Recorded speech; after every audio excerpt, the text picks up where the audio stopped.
दोस्तों हाल ही में मैंने थिएटर में भूत बंगला नामक फिल्म देखा है और इस फिल्म को प्रियदर्शन डायरेक्ट करे हैं। ये एक हॉरर कॉमेडी मूवी है और आज की वीडियो में हम फिल्म की कहानी को जानते हुए इससे जुड़ी थियरीज पे बातें करने वाले हैं। अब वीडियो शुरू करने से पहले मैं आप सभी को क्लियर वार्निंग देना चाहता हूं कि इस वीडियो में स्पॉयलर्स रहने वाले हैं, तो अगर आपको किसी तरह के स्पॉयलर्स नहीं चाहिए तो आप वीडियो को इसी पॉइंट पे बंद कर दीजिएगा। पहले आप फिल्म को थिएटर में जाके देख आइए, उसके बाद ही मेरी वीडियो देखिएगा। मोरओवर इस एक्सप्लेनेशन में मेरा फोकस सिर्फ हॉरर एलिमेंट्स पे होगा, ना कि कॉमेडी पे। कॉमेडी एंजॉय करने के लिए आपको फिल्म ही देखनी पड़ेगी। So now with that said, let's roll the intro.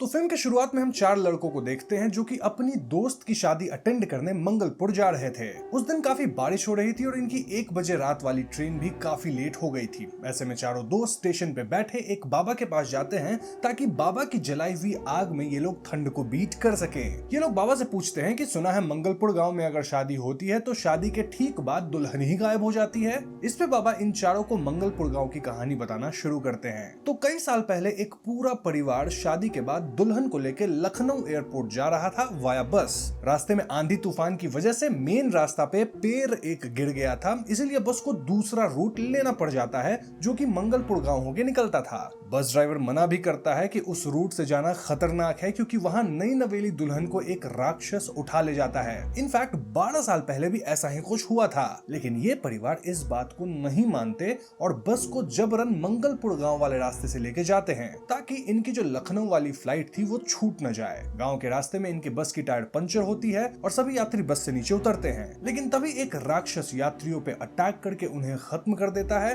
Then वो दुल्हा को भी निपटा देता है। इनफैक्ट ये राक्षस दुल्हन को भी उठा ले जाता है। सो यस, मंगलपुर गांव में राक्षस तो पक्का है ना। अगर हम गांव की थोड़ी और बात करें तो यहाँ के सबसे बड़े आदमी थे दुष्यंत महाराज, जिनका हाल ही में देहांत हो गया था। दुष्यंत महाराज पूर्णिमा के दिन आखिरी बार मिले थे, जिसके बाद वो अपने कमरे में ही बंद रहे क्योंकि उन्हें कुछ ना कॉन्टेजियस बीमारी सी हो गई थी। वो 40 दिन कमरे से बाहर नहीं आए और अंततः वो नहीं बच सके। गांव के लोग श्योर नहीं थे कि अब उनके बाद उनकी पूरी जायदाद का वारिस कौन होगा। यहाँ हम एक काली नामक इंसान को देखते हैं, इसे आप याद रखिएगा क्योंकि ये दुष्यंत महाराज का काफी करीबी आदमी था। यहाँ से सीन शिफ्ट होकर लंदन पे आती है जहाँ हम एक फैमिली के 3 मेंबर्स से मिलते हैं। फैमिली में बाप का नाम है डॉक्टर वासुदेव आचार्य, देन उनका बेटा है जिसका नाम है अर्जुन आचार्य, वो बड़ा बेटा है, और अर्जुन की छोटी बहन का नाम है मीरा। अर्जुन और मीरा की माँ यशोधा अब इस दुनिया में नहीं थी। ना मीरा किसी राहुल नामक बंदे से शादी करने वाली है और राहुल इंडिया में ही रहता है। ऐसे में शादी भी इंडिया से ही होनी थी। इनफैक्ट फिलहाल शादी के पहले के कुछ रिचुअल्स ऑनलाइन किए जा रहे थे। हम समझ पाते हैं कि राहुल की फैमिली किसी गोविंद महाराज में बहुत मानते हैं और उनकी आज्ञा के बिना कोई डिसीजन नहीं लेते। वो ज्योतिषी हैं। गोविंद महाराज जो कि ज्योतिषी हैं, वो क्लियरली कहते हैं कि मीरा और राहुल की शादी कार्तिक मास के शुक्ल पक्ष में होगी, मतलब 13 नवंबर को होगी। गोविंद महाराज वीडियो कॉल पे अर्जुन को ताने भी मार रहे थे क्योंकि अर्जुन को रिचुअल्स वगैरह के बारे में कुछ भी नहीं पता था। यहाँ हमें यह भी पता चलता है कि अर्जुन वैसा कुछ खास काम वगैरह नहीं करता। इनफैक्ट उसके सर पे तो काफी कर्जा चढ़ा हुआ है। अर्जुन के पिता वासुदेव उसे ताने मारते हैं, लेकिन एक्चुअली में वो अर्जुन से बहुत प्यार करते हैं। फॉर नाउ वासुदेव कहते हैं कि शादी की लोकेशंस वगैरह अर्जुन और मीरा मिलके ही फाइनल कर ले क्योंकि वो लेक्चर देने सिडनी जा रहे हैं। हम समझ पाते हैं कि वासुदेव जो सेमिनार करते हैं, लेक्चर देते हैं, उसमें जो टॉपिक होता है वो यूजुअली वेद के ऊपर होता है, सोल माइग्रेशन, ब्लैक मैजिक, इस तरह की टॉपिक्स होती हैं। अब वासुदेव के जाने के बाद इनके घर पे रिचर्ड नामक एक बंदा आता है जो कि किसी लॉ फर्म से था। रिचर्ड बताता है कि अर्जुन और मीरा के ग्रैंडफादर दुष्यंत महाराज थे जो कि अब इस दुनिया में नहीं रहे। जी हाँ दोस्तों, वही दुष्यंत महाराज जिनके बारे में हमने इनिशियल सीन्स में सुना था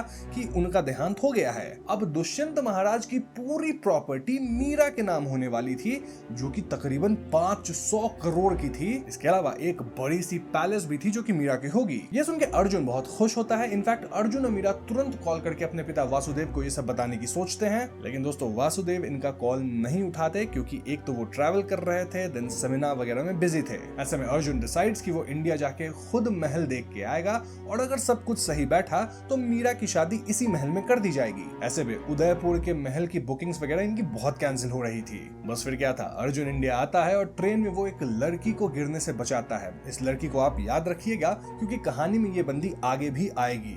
इसके बाद अर्जुन मंगलपुर पहुंचता है और यहाँ वो मर्सी लॉज में स्टे करता है। अर्जुन नोटिस करता है कि भले लॉज सस्ता सा था, लेकिन यहाँ की कुछ फर्नीचर्स काफी एंटीक थी। लॉज का मैनेजर एंथनी बताता है कि ये फर्नीचर्स उसे शंभू बाबू लाके बेचते हैं और उसे नहीं पता कि शंभू बाबू फर्नीचर कहाँ से लाता है। ना मोटेल से निकलने के बाद चाय पीते वक्त अर्जुन शांताराम बापू से मिलता है, जो कि दुष्यंत महाराज का पैलेस का मैनेजर था और शांताराम की फैमिली कई जनरेशन से दुष्यंत महाराज के पैलेस को संभाल रही थी। शांताराम तुरंत अर्जुन को ये महल दिखाने ले जाता है और दोस्तों ये महल वाकई काफी बड़ा था। हालांकि महल की जो हालत थी वो बिल्कुल ठीक नहीं थी, क्योंकि यहाँ साफ सफाई बिल्कुल नहीं थी। शांताराम बताता है कि यह महल 1509 में बना था और तब ये आचार्य योगेंद्र जी का था। आचार्य योगेंद्र जी पाटलिपुत्रा के राजा दरबार में पंडित थे और राजा ही ये हवेली योगेंद्र जी के नाम कर दिए थे। अर्जुन महल को चेक करता है और वो महल के अंदर सेम वही एंटीक फर्नीचर्स पाता है जो कि वो मोटेल में देखा था। यानी कि दोस्तों ये जो कोई भी शंभू है वो इसी हवेली की antique furnitures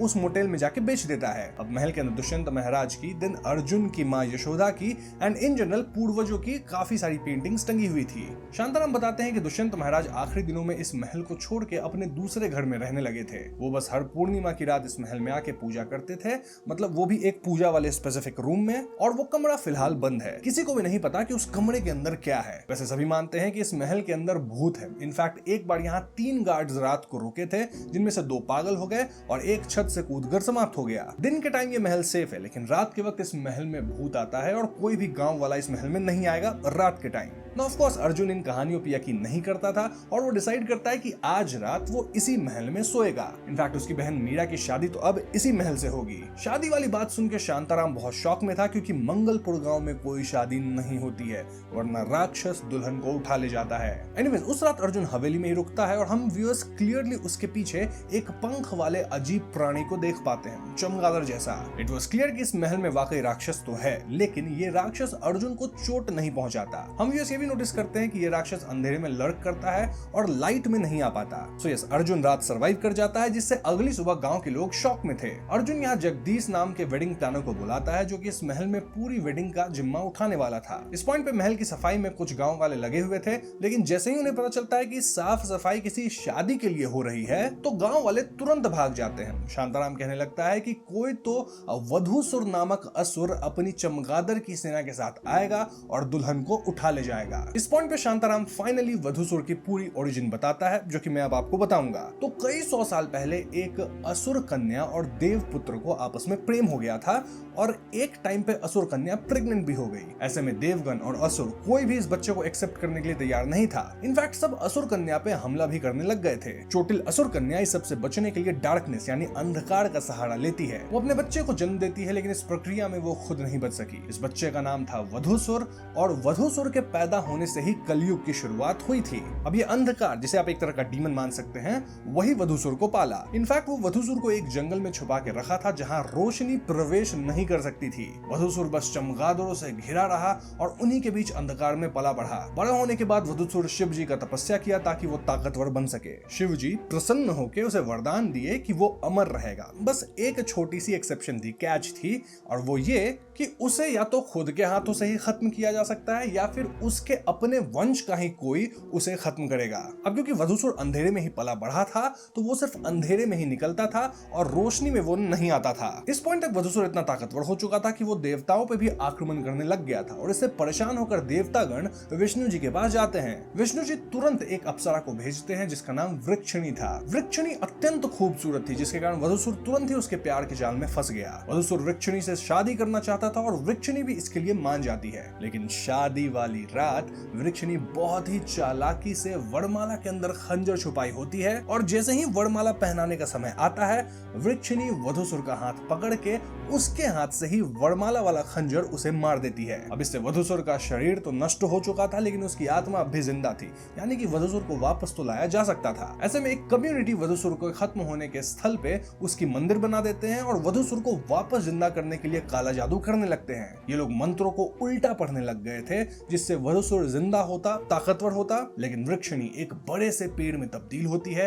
then lightning strike मार के वधूसुर के टेम्पल को जमीन के अंदर धंसा देती है। इससे मंदिर का सिर्फ कलश जमीन के ऊपर होता है, मतलब मंदिर का जो टॉप होता है ना वो, और वृक्षिणी वहीं पेड़ बन के इस तरह से जम गई एज इफ वो अपनी हाथों से मंदिर को अंदर रोक रखी है। सो यस, ये थी वधूसुर की पूरी कहानी। एंड ऑब्वियसली अर्जुन और जगदीश इन कहानियों में नहीं मानते हैं, इन्हें कुछ भी सच नहीं लगता, इसलिए ये दोनों शादी इसी महल में करवाना चाहते थे। वो अलग बात है कि शांताराम या गांव के लोग महल की सफाई में कोई मदद नहीं करने वाले थे। तभी एक गांव का आदमी शांताराम को शंभू कह के पुकारता है, और ये सुनते अर्जुन समझ जाता है कि शांताराम ही एक्चुअली में शंभू है, जो कि महल के एंटीक आइटम्स चुरा कर बेचता है। बस फिर क्या था, अर्जुन शांताराम को ब्लैकमेल करता है कि वो सबको ये बात बता देगा और उसे जेल भी भिजवा देगा, और इस सब से डर के शांताराम फाइनली मान जाता है कि वो महल की साफ सफाई करवा देगा। दूसरी तरफ सीन उस लड़की पे फोकस करती है जिसे अर्जुन ट्रेन में गिरने से बचाया था, और इस लड़की का नाम प्रिया है। प्रिया मंगलपुर के पुलिस वालों के पास गई थी क्योंकि उसकी बहन मंगलपुर से ही गायब हो गई थी। दरअसल दोस्तों, मूवी के इनिशियल सीन में हमने देखा था ना कि एक दुल्हन को वधूसुर उठा के ले गया था, वो दुल्हन एक्चुअली में प्रिया की बहन ही थी। पुलिस वाले प्रिया से कहते हैं कि मौका वारदात पे जिन लोगों की लाश मिली है उनके शरीर पे ऐसे गहरे जख्म के निशान हैं मानो कोई जंगली जानवर उन पे हमला किया था। पुलिस वाले प्रिया को यह भी बताते हैं कि गांव वालों के हिसाब से तो वधूसुर उसकी बहन को उठा ले गया है, एंड दिस इज एक्सपेक्टेड। लेकिन दोस्तों ऑफ कोर्स प्रिया इस बात को नहीं मानती। अब महल की बात की जाए तो उस रात जगदीश और अर्जुन महल में एक अनजान आकृति देखते हैं और इन्हें लगता है कि ये भूत है, but as it turns out ये तो बल्ली था।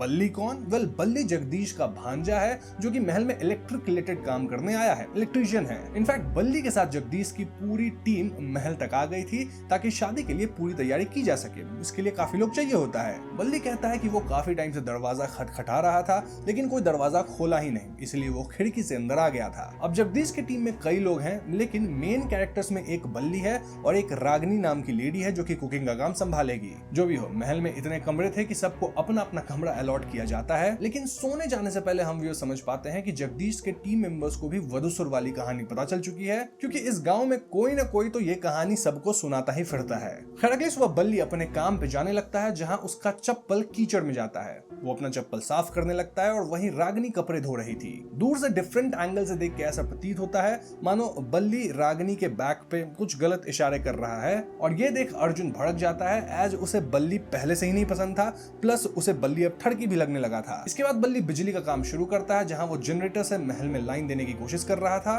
और इससे महल में लाइट आती भी है। देन गीजर ऑन करता है अपना जगदीश, और गीजर ऑन होने से पानी इतना ज्यादा गर्म होता है कि टॉयलेट सीट के अंदर का जो पानी था वो तक गर्म हो गया था। और जैसे ही जगदीश नंबर 2 करके फ्लश चलाता है, गर्म पानी उसके पिछवाड़े में लगता है जिससे उसका बैक पोर्शन ही जल जाता है। अर्जुन इस गीजर को बंद करने आता है, लेकिन एक खुली तार से उसे ऐसा झटका लगता है कि कुछ समय के लिए अर्जुन समाप्त ही हो जाता है। लिटरली उसके दिल की धड़कन बंद हो गई थी। वो तो ऐन वक्त पे प्रिया इस महल में आ जाती है जो कि अर्जुन को सीपीआर वगैरह देती है, जिससे अर्जुन एकदम से वापस जिंदा होता है। देखा जाए तो ट्रेन में अर्जुन प्रिया को बचाया था और यहाँ प्रिया अर्जुन को बचा ली। So now they don't owe each other. अब प्रिया बताती है कि वो तो घूमते फिरते महल आ गई है क्योंकि वो एक राइटर है जो कि प्राचीन मंदिरों के बारे में पता करने और उस पर किताब लिख रही है। प्रिया तो वधूसुर की मंदिर भी देखना चाहती है, लेकिन किसी को पता ही नहीं कि वधूसुर की मंदिर कहाँ है। आई मीन क्या ये मंदिर एग्जिस्ट करती भी है या नहीं। अब आगे प्रिया कहती है कि उसे आज शाम सीतापुर के लिए निकलना है, और अर्जुन अपनी कार में प्रिया को बस स्टैंड तक छोड़ता है। जाने से पहले अर्जुन प्रिया से कहता है कि 13 नवंबर को मीरा की शादी है,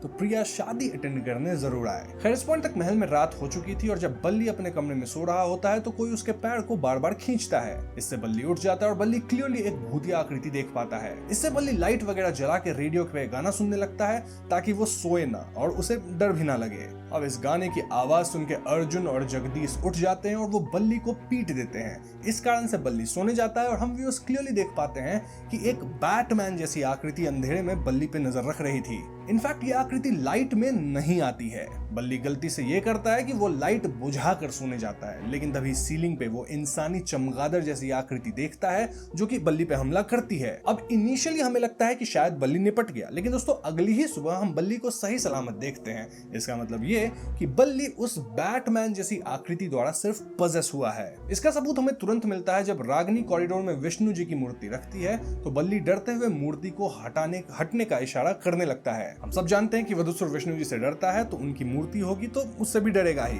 मतलब वधूसुर ही होगा, that's what we are assuming. वो अलग बात है कि अर्जुन फिर से अलग एंगल से ये सब देख रहा था और उसे लगता है कि बल्ली रागिनी को गंदे इशारे कर रहा है। इस पे अर्जुन बवाल मचाने लगता है कि ये बल्ली एक नंबर का ठड़की है जिसे काम पे नहीं रख सकते, लेकिन जगदीश कहता है कि सिर्फ बल्ली को ही महल के वायरिंग्स का पता है, तो उसे काम से तो नहीं निकाला जा सकता। अब इस पॉइंट पे दोस्तों मैं आपको एक और बात बता दूं कि जब से अर्जुन बिजली का झटका खा के खत्म होके वापस जिंदा हुआ है, तब से उसे आसपास खत्म हुए लोगों की आत्माएं दिखती हैं। अर्जुन इससे काफी कंफ्यूज होता है क्योंकि जिन लोगों को वो देख रहा है उसे कोई और नहीं देख सकते, और इससे थोड़ी कॉमेडी और कंफ्यूजन यहाँ क्रिएट होती है। But like I said, comedy पे अपन नहीं जाएंगे, अपन हॉरर एलिमेंट्स पे स्टिक करते हैं। खैर, तो आगे अर्जुन गांव में जाता है जहां बाजार में वो फिर से प्रिया को देखता है जो कि साड़ी वगैरह में थी, और इससे अर्जुन कहीं ना कहीं सरप्राइज था क्योंकि प्रिया तो सीतापुर गई थी ना। यहाँ दोनों अच्छा टाइम पास करते हैं और इनके बीच वधूसुर वाली बात भी होती है, जहां अर्जुन वाज क्लियर कि ये वधूसुर वाली बात जो है ना सिर्फ मन गढ़ंत कहानी है, लेकिन प्रिया कह रही थी कि शायद ये सच भी हो सकती है। जो भी हो, ये दोनों दोबारा मिलने का प्लान बनाते हैं। अब उस रात दोस्तों हम बल्ली को देखते हैं जो कि पजस हालत में रागिनी के कमरे में झांक रहा था। अर्जुन को लगता है कि ये ठड़की बल्ली वापस अपना कांड करने लगा है, और ऐसे में अर्जुन जगदीश को भी लेके आता है कि देखो तुम्हारा आदमी क्या कर रहा है, लेकिन अब तक बल्ली चल के कहीं और जाने लग गया था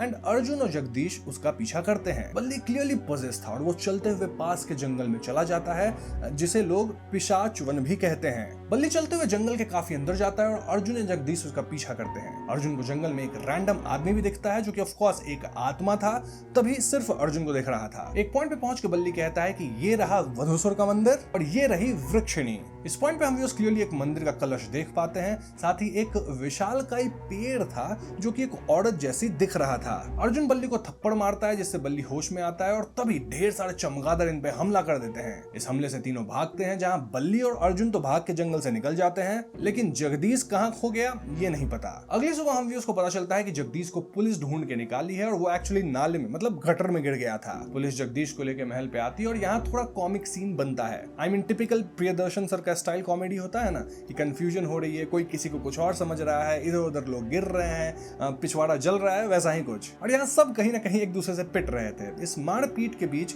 जगदीश का जो विग था वो भी उतर जाता है। इनफैक्ट सबसे ज्यादा मेरे को लगता है जगदीश ही पिटा। कॉमेडी को साइड करके अगर आगे बढ़े तो अर्जुन वापस प्रिया से मिलता है और वो प्रिया से कहता है कि उसे पता है कि ये वधूसुर का जो मंदिर है वो एग्जैक्टली कहाँ है। प्रिया किताब लिख रही है तो वो दिखा सकता है। तो हाँ, एक सॉन्ग के थ्रू अर्जुन और प्रिया नजदीकियां बढ़ाते हुए जंगल में जाते हैं और अर्जुन अपनी और प्रिया के मोमेंट्स कैम कॉर्डर में रिकॉर्ड भी कर रहा था। अर्जुन यहाँ प्रिया को प्रपोज भी करता है, लेकिन प्रिया कहती है कि इस पे हम तुम्हारी बहन की शादी के बाद बात करते हैं। देन फाइनली दोनों उस पॉइंट तक पहुंचते हैं जहां वधूसुर का मंदिर था और इसे देख के प्रिया आश्चर्य में थी। प्रिया मंदिर के अंदर जाना नहीं चाहती थी, वहीं अर्जुन एक रास्ते में काइंड ऑफ झांक रहा था और ये रास्ता शायद मंदिर की एंट्री पॉइंट हो सकती थी। अभी एकदम से ढेर सारे चमगादड़ उड़ते हैं और वो भरे दोपहर में पूरे आसमान को इस तरह से घेर लेते हैं कि जंगल में अंधकार हो जाता है। मतलब पूरी जो रोशनी थी वही ब्लॉक हो गई थी। प्रिया कहते भी है कि इन्हें रोशनी में भागना होगा क्योंकि वधूसुर रोशनी में नहीं आता। इस पॉइंट पे हम फाइनली वधूसुर को देख पाते हैं जो कि बहुत ही भयावह दिख रहा था। लेकिन दोस्तों हम व्यूअर्स क्लियरली देख रहे थे कि ये वधूसुर थोड़ा अर्जुन जैसा ही दिख रहा था। आई मीन अक्षय कुमार के रोबोट मूवी का वो लुक याद है, थोड़ा सा उससे हल्का मिलता जुलता हुआ। बट इट वॉज क्लियर कि वधूसुर अर्जुन जैसा ही दिख रहा है, मतलब ये तो पता चल रहा है। जो भी हो, अर्जुन और प्रिया यहाँ से भाग पाते हैं। खैर आगे अर्जुन को अपने पिता वासुदेव का कॉल आता है जो कि एकदम से उस पर भड़कते हैं, सेइंग कि वो मंगलपुर क्या करने गया। वासुदेव का कहना था कि मंगलपुर शापित है और इसका मतलब यह है दोस्तों कि वासुदेव किसी न किसी तरह से मंगलपुर से कनेक्टेड है। इनफैक्ट उन्हें मंगलपुर के बारे में सब कुछ पता है, लेकिन अब तक बहुत लेट हो चुकी थी क्योंकि शादी की तैयारी तो ऑलरेडी हो चुकी है। इनफैक्ट मीरा अपने होने वाले पति राहुल और उसकी फैमिली के साथ मंगलपुर आ रही थी। ऐसे में वासुदेव कहते हैं कि वो भी फौरन मंगलपुर आने वाले हैं। वासुदेव अर्जुन को सजेस्ट करते हैं कि वो गंगा पार करके गुरु गोपाल दास जी के आश्रम में जाए और वहां एक पुरोहित जी रहते हैं जो सबसे सीनियर हैं, उनसे बात करे। अगर पुरोहित जी कहते हैं कि ये शादी हो सकती है तो शादी करी जाएगी, वरना शादी रोकना पड़ सकता है। अर्जुन फौरन ऐसा ही करता है और वो पुरोहित जी से मिल पाता है। पुरोहित जी बताते हैं कि वधूसुर की कहानी एक महज मिथ्या नहीं है बल्कि ये सच्चाई है। इनफैक्ट वधूसुर को वापस जिंदा करने के लिए 13 नई नवेली दुल्हन की बलि चाहिए, यानी उसे जिंदा करना पॉसिबल तो है। जैसा मैंने बताया था कि एक खास कम्युनिटी वधूसुर को जिंदा करने की कोशिश भी करी थी, लेकिन लेकिन अर्जुन के परिवार वाले कई पीढ़ियों से ये सुनिश्चित करते आए हैं कि वधूसुर जिंदा ना हो। अर्जुन के दादाजी दुष्यंत महाराज भी ये काम करते थे, जहां वो मेक श्योर कर रहे थे कि वधूसुर कभी भी जिंदा ना हो पाए। पुरोहित जी बताते हैं कि अपने देहांत से पहले दुष्यंत महाराज उनसे एक बार मिलने आए थे और वो बताए थे कि अब वधूसुर शायद कभी जिंदा नहीं होगा, क्योंकि उसको जिंदा होने के लिए जो कुछ चाहिए था वो सब अब पॉसिबल ही नहीं है। इफ दिस इज ट्रू तो मीरा की शादी भी बिना किसी प्रॉब्लम के हो सकती है। लेकिन दोस्तों, सोचने वाली बात यह है कि अगर वधूसुर वाकई जिंदा नहीं हो सकता है तो हाल फिलहाल में प्रिया की बहन, जो कि नई नवेली दुल्हन थी, वो क्यों गायब हुई? जो भी हो, पुरोहित जी अर्जुन के साथ एक पंडित राम मोहन को भेज देते हैं ताकि राम महल की ऊर्जा को समझ के सही डिसीजन ले सके। बस फिर क्या था, राम मोहन जी महल में आते हैं और उनका यंत्र महल के पूजा वाले कमरे की तरफ पॉइंट करता है। यहाँ मैं आपको बता दूं कि पूरे महल में यही एक कमरा था जो कि आज तक नहीं खुला था। मतलब इस कमरे की चाबी भी किसी के पास नहीं थी और इस कमरे में दुष्यंत महाराज पूजा किया करते थे। राम मोहन जी कमरे में झांकते हैं, लेकिन एक रोशनी चमकती है जिसके कारण वो बहुत दूर फेंके जाते हैं, एज इफ कोई शक्ति उन्हें फेंकी हो। ये क्लियर साइन था कि महल की ऊर्जा नेगेटिव है और यहाँ बहुत कुछ गड़बड़ है। ऐसे में राम मोहन जी महल के चारों तरफ की मिट्टी कलेक्ट करवा कर यहाँ से फौरन निकलते हैं ताकि वो इस गाँव से निकल के पुरोहित जी को सब कुछ इन्फॉर्म कर सके। अर्जुन और राम मोहन जी कार में यहाँ से निकलते हैं, लेकिन अचानक से भयानक आंधी तूफान आती है। ऐसा लग रहा था मानो ये जो तूफान है वो लिटरली इनको ही टारगेट कर रही है। हर बार इनके गाड़ी के सामने पेड़ टूट के गिर रहे थे और ये लोग किसी तरह बचते हुए आगे बढ़ रहे थे, लेकिन एक पॉइंट पे तो रोड पे एक इतना बड़ा पेड़ गिरता है जिससे पूरा रोड ही ब्लॉक होता है। राम मोहन जी कहते हैं कि इन्हें तुरंत किसी मंदिर में जाना होगा और अर्जुन बताता है कि पास में ही एक शिव जी का मंदिर है। दोनों भागते हुए मंदिर की तरफ जाते हैं, लेकिन दोस्तों वो स्टील वाले चादर होते हैं ना जो छत पे रखे जाते हैं त्रिपाल जैसे, वही एक जो चादर था स्टील का वो उड़ते हुए सीधा राम मोहन जी को लगती है, जिससे उनका सर ही अलग हो जाता है। जी हाँ दोस्तों, राम मोहन जी नहीं बच सके और अर्जुन इसीलिए बच गया क्योंकि वो ऐन वक्त पे किसी तरह मंदिर के अंदर पहुंच गया था। अब अगले सीन में हम अर्जुन को पुलिस के साथ महल में आते देखते हैं, जहां पुलिस वाला अर्जुन को शांत कर रहा था। अब जैसे ही अर्जुन वापस महल में आता है, वधूसुर उस पे हमला करना शुरू करता है। महल में जहां कहीं भी अंधेरे का पैच था वहां वधूसुर आता था, लेकिन अगर आप लाइट जला दो तो वधूसुर नहीं आएगा। ये लाइट आपके फोन की हो सकती है, आपके टॉर्च की हो सकती है। In fact Arjun normal light, phone light, even fridge में जो लाइट जलती है ना फ्रिज का डोर खोलने पे, उसकी मदद से भी किसी तरह वधूसुर से बच रहा था। एक पॉइंट पे अर्जुन हथौड़े से पूजा रूम वाले ताले को तोड़ने की कोशिश करता है, लेकिन हथौड़ा उड़ के काफी दूर जा गिरता है। बचते बचाते अर्जुन महल के बाहर भागता है और वो कार की लाइट जला के संभव बचता है। इनफैक्ट वो कार में ही बैठ जाता है और अंदर वाली लाइट जलाकर पूरी रात कार में ही सोता है। अब वधूसुर से हाथापाई में अर्जुन को पीठ पे गहरे जख्म आए थे और ये चीज जो है वो जगदीश भी अगली सुबह नोटिस करता है। अर्जुन अब तक इतना डर चुका था कि वो तुरंत अपने पापा को कॉल करके कहता है कि शादी कैंसिल करनी होगी। अर्जुन के पापा ऑलरेडी मंगलपुर के काफी करीब थे, वो ट्रेन से इधर आ ही रहे थे ना। अर्जुन जगदीश से कहता है कि शादी तो कैंसिल होगी। देन वो मीरा को कॉल करके उसे झूठ बोलने लगता है कि अब इस डेस्टिनेशन पे शादी नहीं कर सकते क्योंकि यहाँ बहुत आंधी तूफान आ गई जिससे कीचड़ हो गया है, काफी सारे प्रॉब्लम्स आ गई है, तो शादी कहीं और करते हैं। लेकिन दोस्तों मीरा, राहुल की पूरी फैमिली ऑलरेडी महल पहुंच चुकी थी और ये लोग देखते हैं कि महल में तो कोई दिक्कत है ही नहीं, मतलब मस्त तैयारी चल रही है, आराम से यहाँ शादी हो सकती है। अब तक अर्जुन और मीरा के पिता वासुदेव भी आ चुके थे और वो भी क्लियर कट एक्सप्लेनेशन नहीं दे पाते कि आखिर वो क्यों नहीं चाहते कि इस महल में शादी हो। ऐसे में राहुल और मीरा डिसाइड करते हैं कि अब तो शादी यहीं होगी, बहुत ही बढ़िया डेस्टिनेशन है। इसके बाद अर्जुन अपने पिता वासुदेव के साथ गंगा पार जाके पुरोहित जी से मिलता है। पुरोहित जी कहते हैं कि दुष्यंत आचार्य ने क्लियरली कहा था कि अब वधूसुर नहीं जाग सकता, बट लुक्स लाइक कि उसे जगाने की कोशिश करी जा रही है। अगर ऐसा है तो मीरा को उस महल में शादी करना अपनी मौत को दावत देने जैसा होगा। इसलिए पुरोहित जी कहते हैं कि शादी दिन में करवा दी जाए और शाम ढलने से पहले मीरा को गंगा पार करवाया जाए, क्योंकि वधूसुर पवित्र गंगा को पार नहीं कर सकता और दिन में वो आ नहीं सकता। इस सब के दौरान अर्जुन को समहाउ वो पूजा वाला रूम भी खुलवाना होगा। ये सब सुन के अर्जुन और वासुदेव यहाँ से निकलते हैं, जिसके बाद पुरोहित जी के थ्रू हम व्यूअर्स को पता चलता है कि अगर वाकई वधूसुर को जागृत किया जा रहा है, जो कि हम जानते हैं हाँ किया जा रहा है, तो अब तक ऑलरेडी 12 दुल्हन की बलि तो चढ़ चुकी है। बची है तो सिर्फ एक बलि जो कि शायद मीरा की हो सकती है। खैर, अब अगर आपको याद हो तो मैंने बताया था कि दुष्यंत महाराज महल छोड़ के एक दूसरे घर में रहने लगे थे, राइट? वेल, वो ये घर काली को दे दिए थे और ये वही काली था जिसे हम दुष्यंत महाराज के अंतिम संस्कार के टाइम देखे थे। अर्जुन काली के बारे में जानता था क्योंकि इनिशियली वो उससे ही कुछ पेपर्स वगैरह लिया था महल के, और इसलिए अर्जुन काली के पास जाता है और कहता है कि पूजा रूम की जो चाबी है वो भी तुम्हें पता होगा कहाँ है, तो चाबी दे दो। काली अर्जुन को काफी रूडली मना करता है, सही मेरे पास कोई चाबी नहीं है, मेरे पास जो कुछ था मैंने तुम्हें दे दिया है। और ऐसे में काली और अर्जुन में हाथापाई शुरू हो जाती है, जहां अर्जुन काली का पैर तोड़ देता है। लेकिन इससे पहले अर्जुन आगे कुछ करता कोई तो अर्जुन पे गोली चलाता है। इस पॉइंट तक काली वाले घर में वासुदेव भी आ गए थे और यहाँ रिवील किया जाता है कि गोली चलाने वाला इंसान और कोई नहीं बल्कि दुष्यंत महाराज खुद थे। जी हाँ दोस्तों, दुष्यंत महाराज खत्म नहीं हुए हैं, रादर वो खत्म होने का ढोंग किए थे। दुष्यंत महाराज वासुदेव से कहते हैं कि वो अर्जुन को लेकर यहाँ से निकल जाए, इसके अलावा वो और कुछ नहीं कहते ना। तो क्वेश्चन इसकी आखिर दुष्यंत महाराज क्या प्लानिंग एंड प्लॉटिंग कर रहे हैं? वेल, ये आपको वीडियो में आगे पता चल ही जाएगा। तो इसके बाद अर्जुन अपने पिता के साथ वापस पुरोहित जी से मिलता है और यहाँ पे फाइनली हमें सच पता चलता है। तो आज से कुछ साल पहले मंगलपुर एक ऐसा गांव था जहाँ लोग दूर दूर से कला, शिक्षा, वेद, नृत्य, इस तरह की बहुत ही अच्छी चीजें सीखने आते थे। तब दुष्यंत महाराज महल में एक आश्रम चलाते थे जहाँ कई लोग उनसे शिक्षा लेने आते थे। दुष्यंत महाराज के दो शिष्य उनके सबसे करीब थे।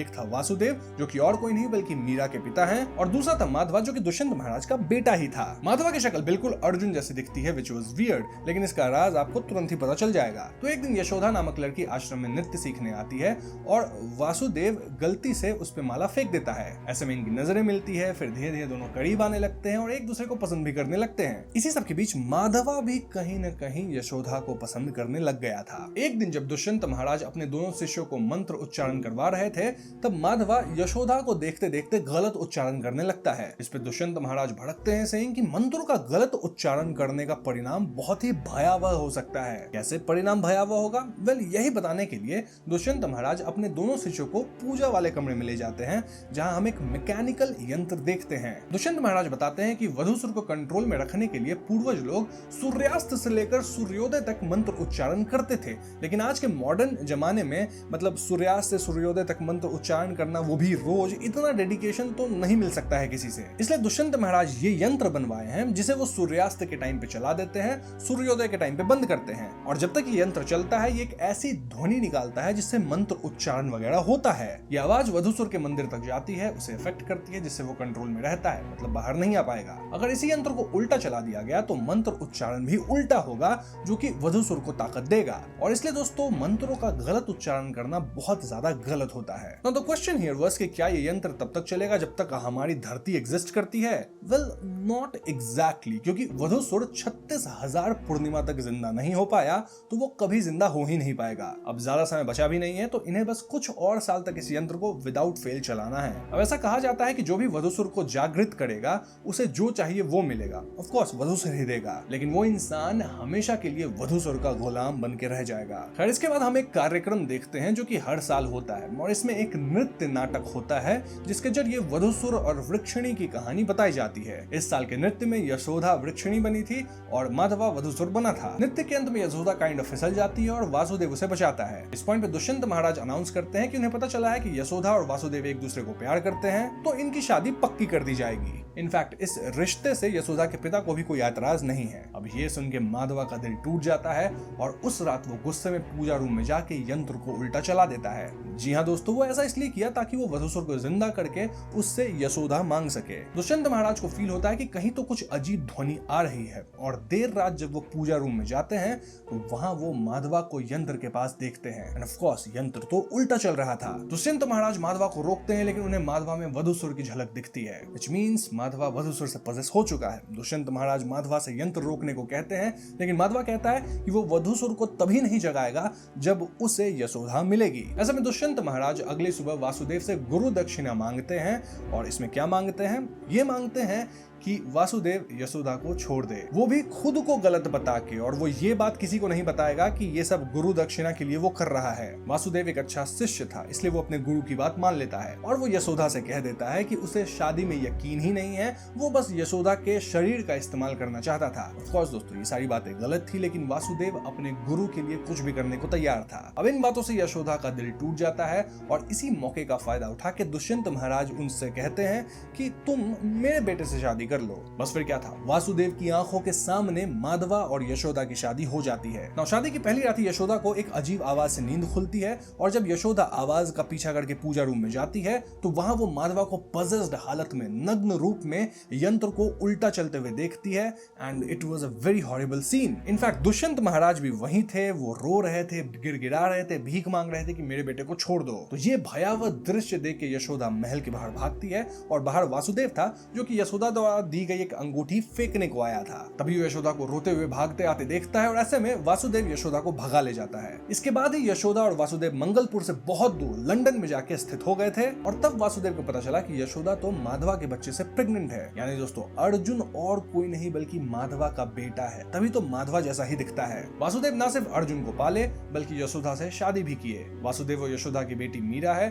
और अब तो यशोदा इस दुनिया में नहीं है। अब देखा जाए तो अर्जुन दुष्यंत महाराज का ग्रैंड चाइल्ड हुआ और भले अर्जुन वासुदेव का बेटा नहीं था, स्टिल वासुदेव उसे बेटे जैसा ही पाले थे, उससे ज्यादा प्यार दिए थे। यहाँ थोड़ा इमोशनल सीन होता है जिसके बाद सभी वापस दिमाग चलाना शुरू करते हैं। I mean, वासुदेव अर्जुन पुरोहित जी को अंदाजा लग गया था कि यहाँ जो सारा कांड हुआ है ना वो एक्चुअली में दुष्यंत महाराज ही करवा रहे हैं ताकि वो अपने बेटे को बचा सके। देखो दुष्यंत महाराज पहले से ही गांव में झूठ फैलाने लगे थे कि अब इस गांव में शादी हो सकती है ताकि शादी होगी, दुल्हन को उठा के कौन ले जाएगा, वधूसुर। मतलब वधूसुर को जागृत किया जाएगा ना, इससे तेरा बलि चाहिए। लेकिन दोस्तों गांव में शादी को लेकर इतना डर था कि उनके कहने के बाद भी कोई गांव में शादी कर नहीं रहा था। इसलिए दुष्यंत महाराज चाल चले जहां वो मरने का नाटक किए और अपनी पूरी प्रॉपर्टी मीरा के नाम कर दिए ताकि मीरा यहाँ आके शादी करे और मीरा को एज दुल्हन बना के वो 13वीं बलि देंगे, क्योंकि जैसा मैंने आपको बताया था कि समहाउ ये लोग ऑलरेडी 12 दुल्हन की बलि तो दे चुके हैं। इससे वधूसुर कहीं ना कहीं आजाद हो जाएगा और दुष्यंत महाराज अपनी इच्छा पूरी करवाएंगे। कैसी इच्छा? वेल, वो माधवा की आजादी चाहते थे क्योंकि फिलहाल तो वो वधूसुर द्वारा पोजेस्ड है। मतलब जो चमगादड़ आदमी हम लोग देखते हैं जिसे हम वधूसुर कह रहे हैं वो एक्चुअली में माधवा ही है। जी हाँ, माधवा इज बैटमैन, चमगादड़ मानव। एक वधूसुर को हम देखे हैं ना जो पंख वंख से एकदम आता है, वो एक्चुअली माधवा ही है जो कि वधूसुर द्वारा पूरी तरह पोजेस्ड है, क्योंकि वधूसुर तो अभी मतलब आजाद हुआ नहीं है। तो हाँ दोस्तों, माधवा चमगादड़ की तरह उड़ता है और वही इस राक्षस की तरह दिखता है, दुल्हन उठाता है, लोगों पे हमला करता है। जो भी हो, वासुदेव अर्जुन और पुरोहित जी का प्लान सिंपल था कि ये लोग मीरा की शादी दिन में करवा देंगे और सूरज ढलने से पहले गंगा पार कर जाएंगे। इससे माधवा इनका कुछ नहीं बिगाड़ पाएगा एज वो रोशनी में बाहर आ ही नहीं सकता। इनफैक्ट 36,000 पूर्णिमा में शायद 2 ही पूर्णिमा बचा था, तो इसके बाद वधूसुर जिंदा ऐसे भी नहीं हो पाएगा। लेकिन तभी दोस्तों आता है एक भयानक ट्विस्ट, जहां राहुल के फैमिली वाले जो ज्योतिषी जी थे ना, वो भड़क जाते हैं सेइंग कि शादी का मुहूर्त तो रात के 8:20 पे है, तो फिर दिन में 12 बजे शादी क्यों हो रही? शादी उसी टाइम पे होगी जो मुहूर्त वो निकाले थे, वरना वो इसे अपना अपमान समझेंगे। अब राहुल के फैमिली वाले इन ज्योतिष जी को बहुत ज्यादा मानते थे और वो इनकी बात टाल नहीं सकते थे। इस हद तक नहीं टाल सकते थे कि शादी टूट जाए वो ओके है, लेकिन ज्योतिष जी बोलेंगे जो वही होगा। ऐसे में यहाँ थोड़ी बहस होती है और शादी ऑलमोस्ट टूट जाती है। इससे मीरा बहुत अपसेट होती है, सेइंग कि वो लाइफ में कभी शादी नहीं करेगी और मीरा की खुशी के लिए वासुदेव अर्जुन और पुरोहित जी फाइनली मान ही लेते हैं कि ठीक है, शादी रात को 8:20 पे ही करवाएंगे। अर्जुन प्रण लेता है कि वो मीरा को बचाएगा। तो यह शादी शुरू होती है और जनरेटर में तेल पूरा भरा जाता है ताकि लाइट किसी भी हालत में कटनी नहीं चाहिए, रोशनी हर जगह चाहिए। लेकिन जैसे ही फेरे कंप्लीट होते हैं, बल्ली पजेस होकर लाइट ऑफ कर देता है। टेक्निकली शादी हो गई है राइट, क्योंकि फेरे कंप्लीट हो गए हैं। और ऐसे में अर्जुन मीरा को एक कमरे में बंद करता है एंड उसके सामने एक लाइट जलाता है, सेइंग कि यहाँ से हिलना मत, लाइट में ही रहना। लेकिन अर्जुन के जाते मीरा थोड़ा इधर उधर करती है और अंधेरे में जाते ही वधूसुर मीरा को उठा ले जाता है। जैसे ही अर्जुन को पता चलता है कि मीरा गायब है, वो पूरी तरह घबरा जाता है। लेकिन तभी पहले खत्म हुई जो 12 दुल्हन थी, उनकी आत्माएं अर्जुन को जंगल का रास्ता दिखाती हैं। इन दुल्हनों की डायरेक्शंस फॉलो करते हुए अर्जुन वधूसुर के मंदिर तक पहुंच जाता है। और दोस्तों यहाँ खास बात ये थी कि दुल्हनों में हम प्रिया को भी देखते हैं। दिस मींस कि प्रिया भी जिंदा नहीं है, या फिर यहाँ कोई और ट्विस्ट है। जो भी ट्विस्ट है मैं आपको आगे बताऊंगा। फॉर नाउ अर्जुन वधूसुर के मंदिर में घुसता है, जहां दुष्यंत महाराज बहुत ही प्रचंड रिचुअल कर रहे थे और चमगादड़ जैसा माधवा भी वहीं पे था। इनफैक्ट वहां हम 12 दुल्हन को देख पाते हैं जो कि ऑलरेडी खत्म हो चुकी थी। I mean, उनकी बलि चढ़ा दी गई थी, उनका बस खत्म शरीर और कंकाल था। वधूसुर यहाँ मीरा को भी लेके आता है जो कि एक अलग ही ट्रांस में थी और शायद मीरा का भी यही हश्र होने वाला था। अर्जुन फौरन मीरा को बचाने बढ़ता है, लेकिन माधवा चमगादड़ जैसा उड़ उड़ के अर्जुन को बहुत ज्यादा मारता है। अर्जुन एक भाला भी माधवा पे चलाता है जो कि उसके पंख में लगता लगता है, लेकिन इससे माधवा को कुछ ज्यादा चोट आती नहीं है। वो अर्जुन को इतना पीटता है कि अर्जुन उछल के वृक्षिणी की उंगलियों के पास आके बेहोश होता है। वहीं दुष्यंत महाराज सभी खत्म हुई दुल्हनों की मंगलसूत्र जो थी वो अग्नि में डाल रहे थे, जिससे वधूसुर धीरे धीरे जिंदा होने लगा था। लिटरली हम देखते हैं एक बहुत बड़ा जायंट एक असुर था। आखिरी स्टेप था मीरा को भी बाकी दुल्हनों की तरह सैक्रिफाइस करना, जिसके बाद वधूसुर जिंदा हो जाएगा। लेकिन तभी दूसरी तरफ पुरोहित जी और वासुदेव मिलकर किसी तरह पूजा रूम वाला कमरा खोलते हैं और ये लोग यंत्र को सही दिशा में चलाते हैं, जिससे मंत्र उच्चारण शुरू होता है। इस ध्वनि से वधूसुर को जीवित करने वाली विधि थोड़ी खराब होती है, साथ ही अर्जुन भी होश में आता है। यंत्र के कारण और वृक्षिणी के कारण एक बिजली वृक्षिणी वाले पेड़ से दौड़ते हुए उनकी एक उंगली को अलग करती है और अर्जुन यही टुकड़ा उठा के दौड़ता है, वो जो उंगली का टुकड़ा था, वृक्ष का टुकड़ा। इस पॉइंट तक माधवा मीरा को खत्म करने आगे बढ़ चुका था, लेकिन एन वक्त पे अर्जुन वृक्षिणी वाले जो बिजली वाली जो उंगली थी उससे काइंड ऑफ माधवा पे वार करता है। इस हमले से माधवा तुरंत ही निपट जाता है। वहीं हाथापाई में अर्जुन दुष्यंत महाराज पे कुल्हाड़ी मारता है, जिससे वो अग्नि में गिर के खत्म हो जाते हैं। इससे रिचुअल रुक जाता है और जो जायंट वधूसुर था वो नहीं आ पाता, समाप्त हो जाता है। अब वधूसुर हमेशा के लिए समाप्त हो गया। कैसे? इसके दो कारण है। पहला कि माधवा के अंदर वधूसुर का अंश था, क्योंकि अर्जुन माधवा का बेटा था, और क्योंकि अर्जुन माधवा का बेटा था तो वो भी वधूसुर का ही अंश हुआ ना। तो अर्जुन के हाथों तो वधूसुर खत्म हो ही सकता है। उसके वरदान का ये एक एक्सेप्शन था, राइट? तो हाँ, अर्जुन ने कहीं ना कहीं वधूसुर को खत्म कर दिया है, तो अब वो जिंदा नहीं होगा। मोरओवर एक और क्लॉज था ना कि 2 ही पूर्णिमा की रात अब बची थी, अगर तब तक वधूसुर वापस जिंदा नहीं होता है तो कभी जिंदा नहीं हो पाएगा। तो दोनों तरह से वधूसुर हमेशा के लिए समाप्त हो चुका है। खैर, इसके बाद मीरा को एकदम से होश आता है और अर्जुन मीरा को लेकर इस मंदिर से निकलने लगता है। यह मंदिर टूटने लग गई थी और अर्जुन और मीरा बचते हुए भागते हैं। ये लोग मलबे में ऑलमोस्ट दबी जाते, लेकिन वासुदेव और पुरोहित जी आके इन्हें निकालते हैं। मीरा बहुत कंफ्यूज थी कि यहाँ क्या हो रहा है। वो एक मोमेंट घर में थी, अभी पता नहीं कहाँ है। और अर्जुन कहता है कि वो आराम से सब कुछ मीरा को बताएगा। फॉर नाउ मीरा इसे बुरा सपना समझ के भूल जाए। तो ये सब कुछ अब सॉर्टेड था और अगली सुबह विदाई वगैरह हो रही थी। विदाई के वक्त अर्जुन राहुल वाले फैमिली के ज्योतिषी जी को अब बख्शीश देने के बहाने अकेले में 2 थप्पड़ जड़ देता है, क्योंकि इनके नाटक के चक्कर में काफी कांड हुआ है। इनको ही चाहिए था ना कि शादी रात में हो, तो उसके कारण इतना कुछ हुआ, वरना सब कुछ बहुत इजीली सॉर्ट हो सकता था। इसके बाद अर्जुन प्रिया से मिलता है और उसे प्रपोज करता है, सेइंग कि मैंने तुम्हें पहले भी प्रपोज किया था ना, तुम बोली थी बहन की शादी के बाद, तो शादी खत्म, अब जवाब दे दो। अब प्रिया कहती है कि तुमने मुझे कब प्रपोज किया? मतलब प्रिया को प्रपोजल का कुछ याद ही नहीं था। और इस पॉइंट पे एक और राज खुलता है। प्रिया की एक ट्विन सिस्टर थी जो कि शादी के बाद गायब हुई थी इनिशियल सीन के दौरान। प्रिया उसी को ढूंढ रही थी। यानी दोस्तों, साड़ी में जब जब प्रिया अर्जुन को दिखी, वो प्रिया नहीं बल्कि उसकी ट्विन सिस्टर की आत्मा थी। अर्जुन को नहीं हम आत्मा दिखती है ना।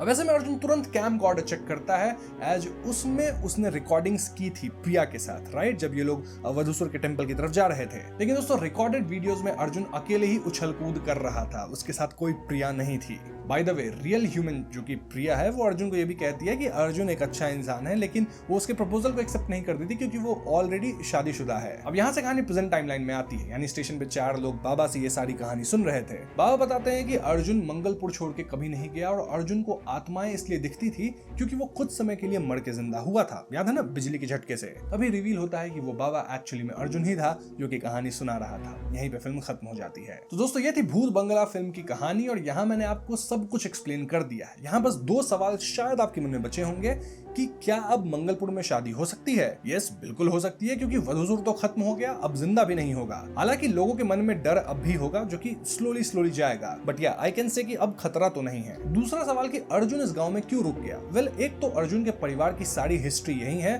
तो उसका रुकना तो बनता है। यही उसकी कॉलिंग है, यही उसका फेट है। मोरओवर उसे आत्मा से प्यार हो गया था, और क्योंकि वो आत्मा को देख पाता है जो कि उसी एरिया में रहेगी, तो शायद इस कारण भी रुक गया हो। ऐसे भी कहीं ना कहीं अर्जुन का दिल तो टूट चुका है, क्योंकि जिससे वो प्यार किया, अगर आत्मा थी तो वो मतलब है ही नहीं इस दुनिया में, और अगर प्रिया थी जो कि रियल थी तो वो तो शादीशुदा है, और इसलिए शायद अर्जुन कभी शादी भी नहीं किया होगा, यहीं पे रह रहा है। मोरओवर अब मंगलपुर की जिम्मेदारी अर्जुन की ही है, इवन इफ वधूसुर नहीं लौटने वाला। तो यस, इसके अलावा बाकी कुछ सेल्फ एक्सप्लेनेटरी ही थी मूवी में, और सब कुछ मैंने क्लियरली आपको एक्सप्लेन कर ही दिया है। स्टिल आपके मन में कोई डाउट हो तो आप कमेंट्स में पूछ सकते हैं। साथ ही वीडियो पसंद आई हो तो इस वीडियो को लाइक और शेयर भी कीजिएगा, और चैनल पर नए हैं तो हमें सब्सक्राइब भी कीजिए, क्योंकि हम अपने चैनल पर ऐसी वीडियोस लाते रहते हैं। पीस।